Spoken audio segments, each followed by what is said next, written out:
Shalom warga kerajaan, senang sekali berjumpa dengan Anda semuanya. Masuki tahun yang baru 2021. Saya percaya kita sedang merindukan hal yang baru, harapan-harapan yang baru. Dan tentunya kita menginginkan supaya mimpi-mimpi kita menjadi kenyataan.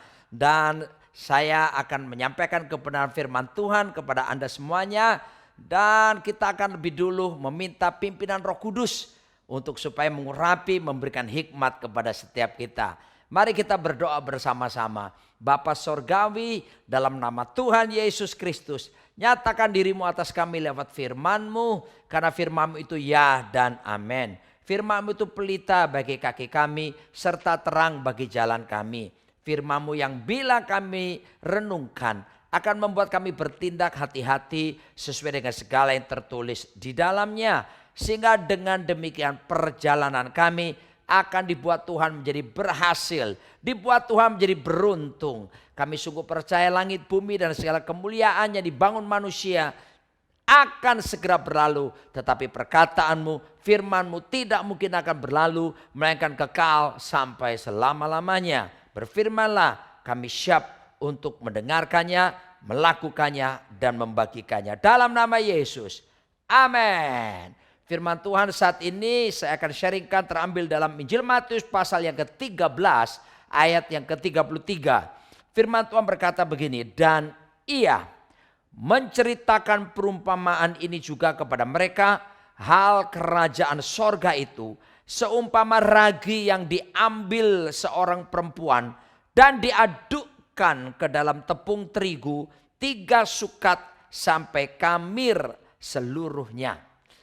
Warga kerajaan, Tuhan menyatakan ini perumpamaan tentang kerajaan sorga. Hal kerajaan sorga seperti ragi yang ditaruh di adonan dan mengamirkan seluruhnya. Apa maksudnya ini? Tuhan menginginkan kita seperti ragi yang mempengaruhi seluruh adonan. Anda harus tahu bahwa Tuhan menempatkan kita di planet bumi ini. Kita ini ada untuk mempengaruhi dunia ini. Bukankah Tuhan Yesus juga berkata, kamu adalah garam dunia, kamu adalah terang dunia. Jangan pernah berdoa jadikan aku garam, jangan berdoa jadikan aku terang, karena kita sendiri adalah garam dan terang bagi dunia ini. Dan saya ingat ketika tahun 2000 awal, ya, waktu itu kami melepas album Sukacita Penuaian dari Lembah Pujian Denpasar, Bali. Waktu itu kami mengadakan konser. Salah satu lagu yang terkenal pada waktu itu adalah jadikan aku bait suci-Mu yang kudus dan yang tiada bercelah. Setelah sekian lama lagu itu beredar, baru saya menyadari bahwa liriknya sebetulnya kurang tepat. Saya akhirnya merubah lirik lagu tersebut yang seharusnya seperti ini. Aku adalah bait suci-Mu yang kudus dan yang tiada bercela. Ya, aku adalah bait suci. Karena Alkitab berkata, tubuhmu bait Allah, Roh Kudus diam di dalammu. Yesus berkata, kamu adalah garam dunia, terang dunia. Oleh sebab itu kita mau melihat perspektif kerajaan Allah dalam kebenaran firman Tuhan. Siapakah kita? Tuhan katakan kita ini seumpama ragi. Ragi yang ditaruh harus mempengaruhi seluruh adonan. Ingat, pada kita ada kuasa Roh Kudus. Kuasa untuk mempengaruhi dunia ini. Pada kita ada hikmat Allah. Pada kita ada firman yang penuh dengan kuasa itu. Dan mari kita melihat bahwa tahun 2021 ini, walaupun pandemi masih tetap berlangsung, menurut para ahli vaksinasi harus diberikan di seluruh masyarakat dan baru bisa merata sampai akhir Desember tahun 2021. Jadi pandemi ini masih ada bersama kita, kurang lebih masih ada 1 tahun. Tapi bukan berarti pandemi berada, tetap ada kita duduk di rumah lalu kita tidak berbuat sesuatu. Ingat, sekalipun pandemi masih berlangsung, proses mempengaruhi dunia ini harus tetap kita jalankan. Mari kita lihat bagaimana karakteristik daripada ragi tersebut. Yang pertama, ragi tidak akan ada gunanya apabila tetap ada di dalam kotaknya. Kotak ragi boleh mewah, kotak ragi boleh bagus. Tapi kalau ragi tetap ada di dalam kotak, maka tidak akan ada gunanya. Tidak akan ada pengaruh yang bisa diberikan. Sebab itu saya mengajak warga kerajaan untuk mulai keluar dari kotak-kotak, misalnya apa? Gedung gereja kita, zona kenyamanan kita. Ini waktunya kita sekalipun tetap menjaga protokol kesehatan, yaitu memakai masker, menjaga jarak, mencuci tangan, dan menjauhi kerumunan. Maka kita harus tetap ingat bahwa misi untuk keluar menjadi berkat bagi banyak orang harus tetap berjalan. Seperti Tuhan katakan dalam Injil Matius 28 ayat 19-20. Karena itu pergilah, jadikan semua bangsa muridku. Baptislah mereka dalam nama Bapa, Anak, dan Roh Kudus. Dan ajarkanlah mereka melakukan segala sesuatu yang telah kuperintahkan kepadamu. Dan ketahuilah, aku menyertai kamu senantiasa sampai kepada akhir zaman. Perhatikan baik-baik. Amanat agung Tuhan Yesus Kristus harus tetap dijalankan sekalipun kita mengalami pandemi corona. Dan tetap ingat bahwa pandemi harus dirubah menjadi akademi. Proses pembelajaran supaya kita semakin dibentuk menyerupai Tuhan Yesus Kristus. Karakter kita dibentuk menyerupai Tuhan Yesus Kristus. Dan akibatnya kita akan lulus dari akademi menjadi serupa seperti Kristus. Dan kita mengalami yang disebut Corona Revival. Kebangunan besar akan Tuhan nyatakan. Dan inilah waktunya kita bergerak. Ya, warga kerajaan, sebab saya percaya bahwa ini saatnya yang disebut dengan All Saints Movement. Gerakan semua orang kudus. Di mana bukan cuma mereka yang biasa ada di mimbar yang akan dipakai Tuhan. Anda semua, ya jemaat yang seringkali berkata, oh saya jemaat biasa. Saya harus katakan, jangan sekarang berkata jemaat biasa. Anda adalah imam-imam. Firman Tuhan mengatakan bahwa kamulah bangsa yang terpilih, imamat rajani, bangsa yang kudus, umat kepunyaan Allah, untuk memberitakan perbuatannya yang memanggil engkau dari gelap pada terangnya yang ajaib. Ingat, kita semua imamat rajani, royal priesthood. Imam gak boleh nganggur. Imam harus melakukan fungsinya dengan baik. Dan salah satu fungsi adalah kita pergi keluar beritakan Injil kerajaan Allah. Perhatikan baik-baik. Kita harus berani keluar dari kotak-kotak kita. Keluar dari zona kenyamanan kita. Ya, tentunya tetap dengan protokol kesehatan. Gunakan sosial media untuk memberitakan Injil. Gunakan kelompok-kelompok kecil, cell group, pertemanan, apapun. Kita bisa menjadi berkat bagi banyak orang. Apalagi di hari-hari ini banyak orang susah. Ya, ini waktunya kita melangkahkan kaki keluar untuk memberikan pertolongan, bantuan, memberikan pengaruh yang membawa pengaruh positif dan menolong banyak orang. Ya, jangan pernah tetap tinggal di dalam kotak. Ragi harus keluar, meninggalkan kotak-kotak kesamanannya, kotak-kotak kemasan sekalipun mewah kelihatannya.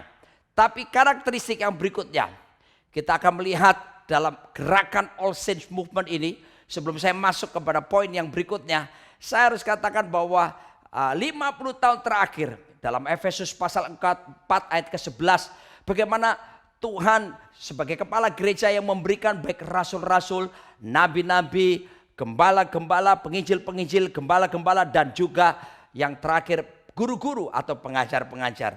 50 tahun terakhir sejak tahun 1950, Tuhan pulihkan 5 jawatan di seluruh dunia. Yang pertama tahun 1950-an. Waktu itu jawatan penginjilan. Ya, wow. Penginjil-penginjil hebat dibangkitkan. T.L. Osborne.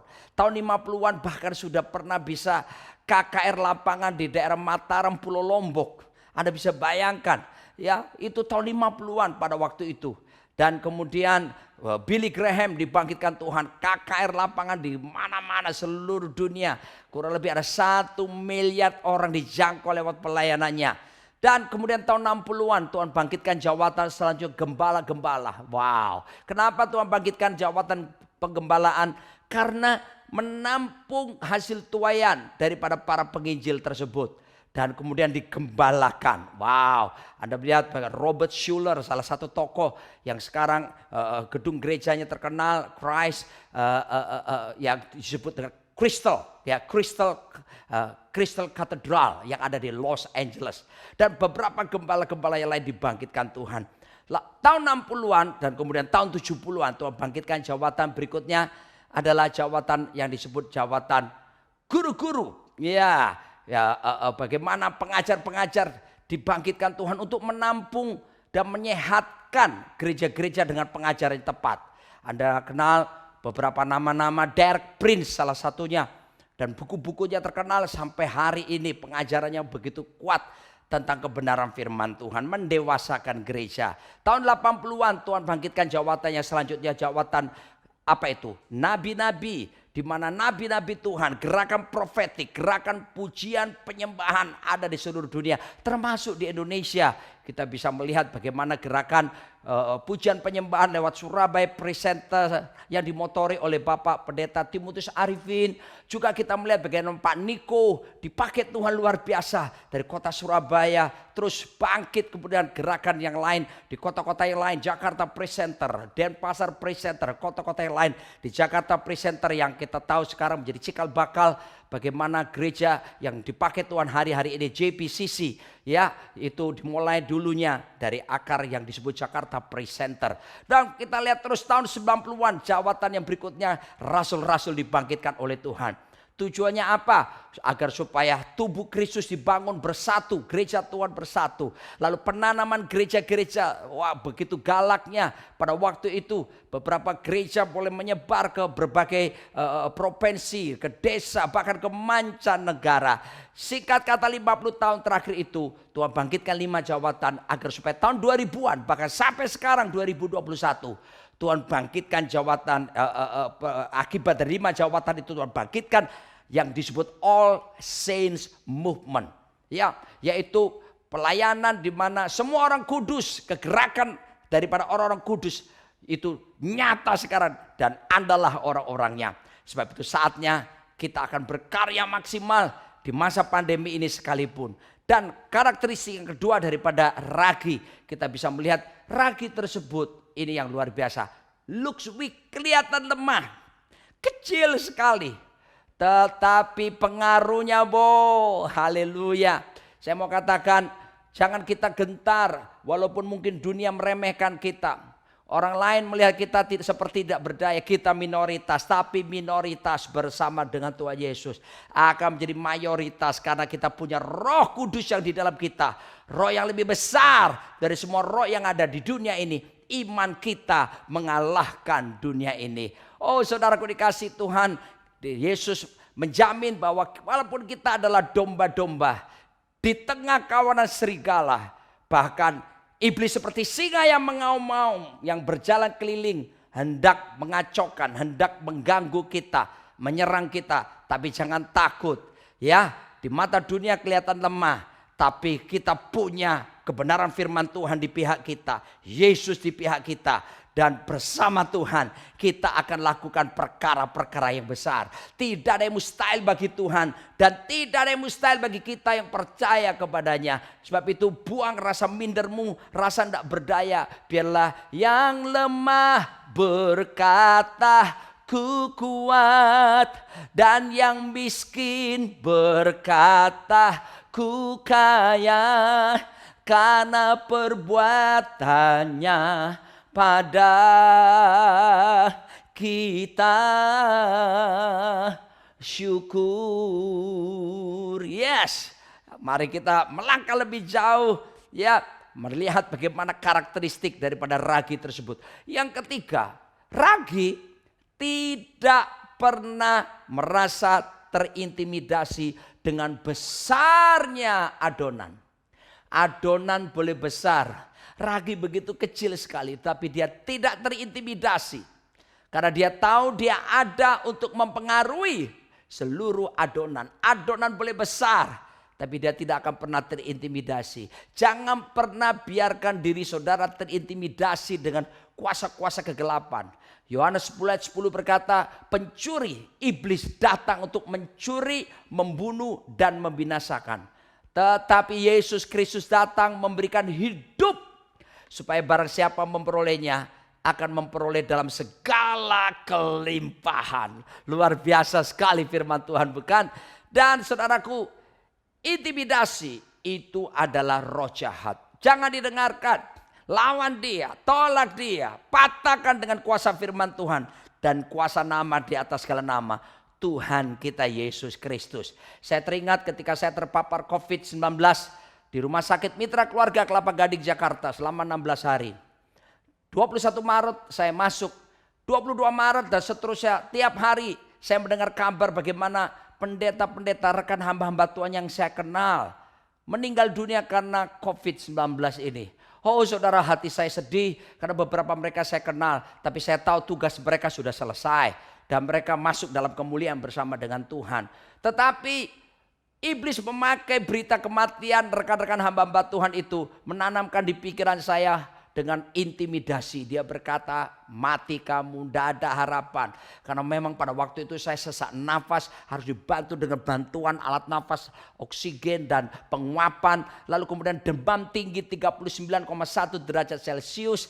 Lalu saya batuk-batuk yang tidak berhenti. Lalu buang-buang air, hilang rasa di lidah. Bahkan saya tidak bisa tidur beberapa hari di rumah sakit. Dokter pun memberikan obat tidur pun saya tetap tidak bisa tidur. Betapa menyiksanya pengalaman terpapar COVID-19 dalam level kategori yang berat pada waktu itu. Karena seluruh paru-paru saya ketika di CT scan betul-betul terpapar, ada kabut putih ya yang mempengaruhinya.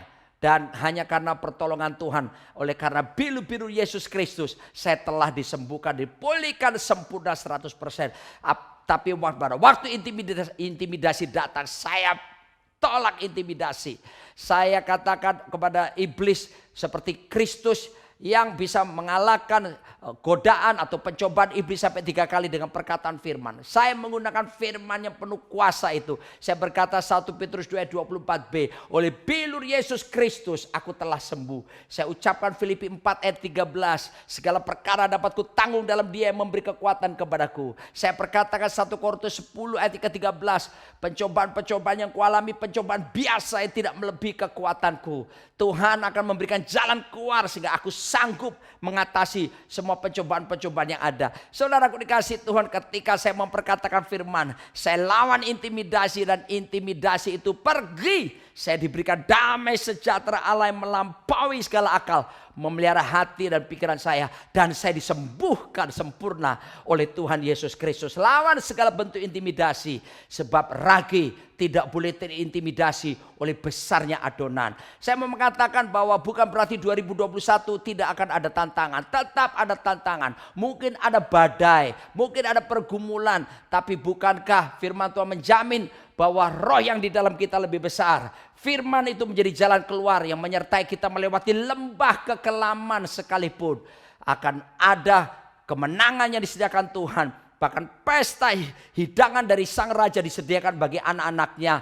Dan kita tahu kita akan tinggal dalam rumah Tuhan sepanjang masa. Kemenangan di pihak setiap kita. Karakteristik ragi yang selanjutnya, kita melihat bagaimana ragi tersebut, wow, yang saya sangat senang. Ragi ini bisa bekerja dengan kuat apabila mendapatkan tekanan dan mendapatkan panas. Dengan panas yang diberikan, tekanan yang ada, justru ragi tersebut menyatakan pengaruh lebih efektif lagi dan mengembangkan seluruh adonannya. Wow, saya mengatakan kepada kita dalam Filipi 1 ayat ke-21, kepada kita bukan cuma dikaruniakan percaya kepada Tuhan Yesus, kepada kita dikaruniakan pula menderita bagi Yesus. Mari kita mau tetap menyangkal diri, pikul salib setiap hari. Mari kita mau mati bagi dosa-dosa kita. Alkitab menjelaskan bahwa kita ini ya sudah ditebus oleh darah Yesus. Hidup kita ini tersembunyi bersama Yesus di dalam Allah. Sebab itu matikan segala yang daging dalam diri kita. Semua yang percabulan, semua yang perjinahan, semua pikiran-pikiran dosa, keinginan-keinginan dosa. Kita matikan saudaraku, karena kita sudah mati sebetulnya. Seperti lagu ini berkata, ku telah mati dan tinggalkan cara hidupku yang lama. Semuanya sia-sia dan tak berarti lagi. Ya, hidup kudus, hidup benar, menyenangkan Tuhan. Itu sungguh sangat memungkinkan. Karena ada anugerah yang disediakan. Anugerah diberikan. Membuat kita menjadi taat. Membuat kita bisa mampu untuk melakukan firman Tuhan. Lalu sebab itu, mari. Sekalipun ada tekanan, gak apa-apa. Kita tahu bahwa seorang murid tidak lebih daripada gurunya. Kalau seorang guru diizinkan menghadapi tekanan, guru agung kita, Tuhan Yesus, layaklah kita menderita bagi dia. Dan sungguh hal yang istimewa kalau Tuhan membuat kita menjadi sama seperti sang guru agung Tuhan kita Yesus Kristus. Di tengah tantangan pergumulan yang Anda hadapi, saya percaya Tuhan sanggup untuk menghentikan badai. Tuhan tinggal berkata, diam, teduhlah. Pandemi yang ada ini bukan berarti Tuhan kecolongan. Ya, Tuhan berarti nggak tahu apa-apa yang terjadi ini sampai di seluruh dunia. Lebih dari 216 negara sedang mengalami kesulitan seperti itu. Tapi saya beritahu, our God is the God of the purpose. Tuhan kita Tuhan yang bertujuan.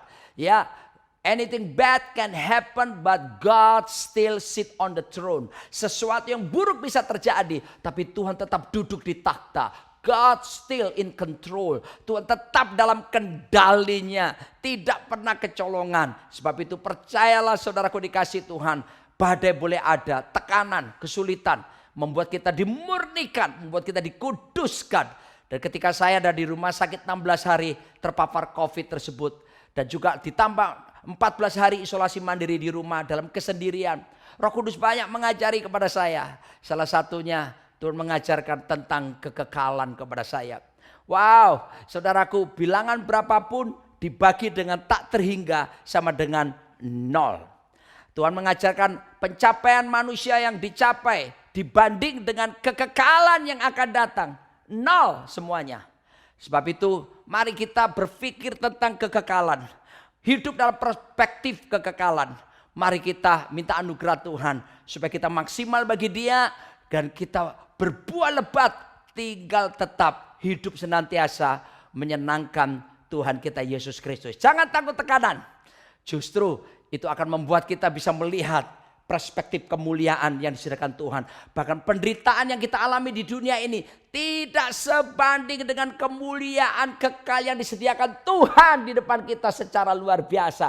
Sebab itu saya mau berkata, kuatkan teguhkan hatimu. Bersukacitalah dalam Tuhan. Sebab sukacita daripada Tuhan itu kekuatan kita. Bahkan kalau hati yang gembira itu menjadi obat yang manjur buat setiap kita. Sehingga kita bisa hidup sehat dan tetap kuat di tengah badai kehidupan apapun. Sebab kita tahu bersama Tuhan kita menghadapinya. Dan bersama Tuhan siapakah lawan kita.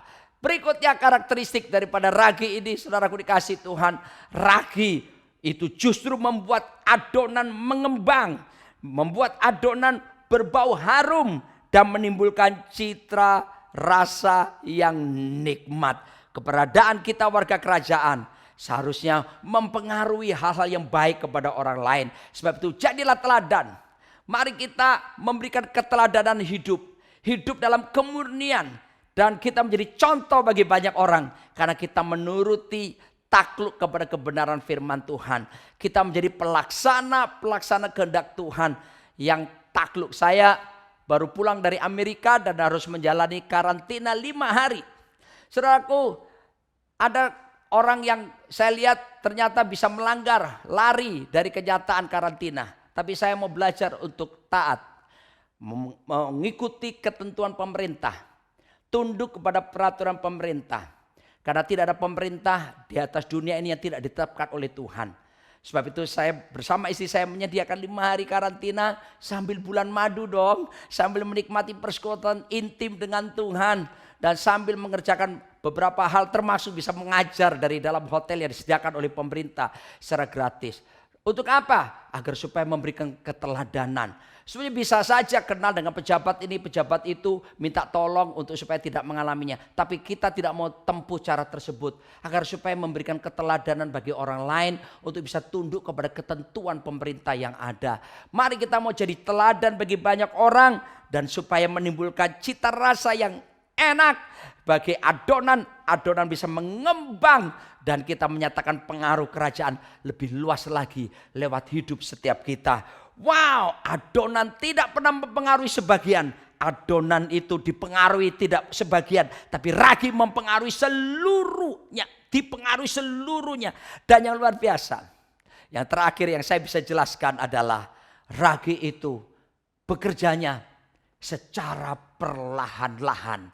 Namun pasti pengaruhnya. Kita tidak perlu gembar-gembor kepada orang lain. Ya, sampai harus foto sini dan nyatakan, tunjukkan karya kita, tidak perlu. Biarlah kita bergerak dengan perencanaan yang baik, memberi pengaruh yang orang lain pun nggak melihatnya, bergerak secara perlahan-lahan, tapi so pasti, so tantu, orang Manado bilang kita menjadi pengaruh bagi banyak orang. Ya, memberi pun, kalau kita memberi dengan tangan kanan, tidak perlu tangan kiri mengetahui. Melakukan segala sesuatu, saudaraku, kita lakukan. Kelihatannya perlahan-lahan. Tapi akhirnya tetap menjadi berkat bagi banyak orang. Dan kita dipercaya menjadi perwakilan kerajaan Allah di muka bumi ini. Dan kita dipercaya menjadi alat Tuhan. Agar supaya kolonisasi kerajaan sorga itu, perluasan kerajaan sorga itu dapat terjadi secara nyata lewat kehidupan kita. Dan hidup kita menyatakan tanggung jawab sebagai garam dan terang. Membawa keharuman pengenalan akan Kristus di mana-mana. Di marketplace saudara. Di tempat di mana 7 gunung saudara ditempatkan. A adalah art and entertainment. Di mana dunia seni dan hiburan. Saudara mungkin ada di situ. Jadi berkat, jadi ragi di sana. Mengkamirkan adonan di sana. B, dunia bisnis. Saudara menjadi berkat di dunia usaha di sana. Tunjukkan saudaraku tidak kompromi dengan dunia. Yang ketiga, church and mission. Di dalam dunia pelayanan gereja dan dunia misi. Kita bergerak menjadi berkat di sana. D, developing of the poor. Pengembangan orang miskin. Bagaimana kita punya hati yang penuh belas kasihan. Menolong orang-orang dalam kesusahannya. Yang E, education. Dunia pendidikan. Kita pun bergerak di situ. Menyatakan kerajaan Allah di sana. Family, dunia keluarga. Bagaimana keluarga-keluarga dipulihkan, maka komunitas dipulihkan. Dan kemudian gereja akan dipulihkan, sebuah kota akan dipulihkan, bahkan sebuah bangsa akan dipulihkan dan disehatkan. Lalu yang G adalah government. Dalam dunia pemerintahan, dunia perpolitikan. Dimanapun Tuhan tempatkan Anda, ingat Anda adalah ragi yang harus mempengaruhi seluruh adonan itu. Dan gak usah gerusa-gerusu. Karena ragi bekerja secara perlahan-lahan. Namun pasti pengaruh kerajaan Allah akan dinyatakan di sana. Datanglah segera Tuhan Yesus. Datanglah kerajaan Tuhan. Jadi kehendak Tuhan atas hidup kita, hidup Anda semuanya.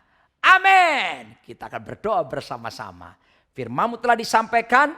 Meteraikan dalam hati setiap kami oleh karena kuat kuasa Roh Kudus-Mu.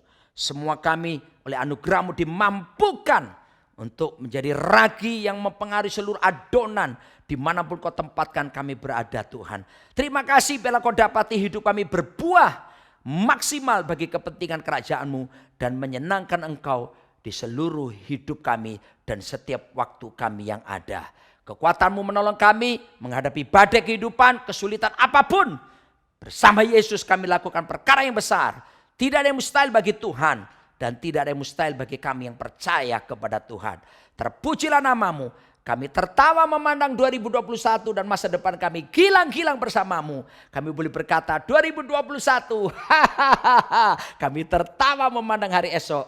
Sebab Tuhan di pihak kami. Siapakah lawan kami? Dalam nama Yesus kami bersyukur dan berdoa. Haleluya.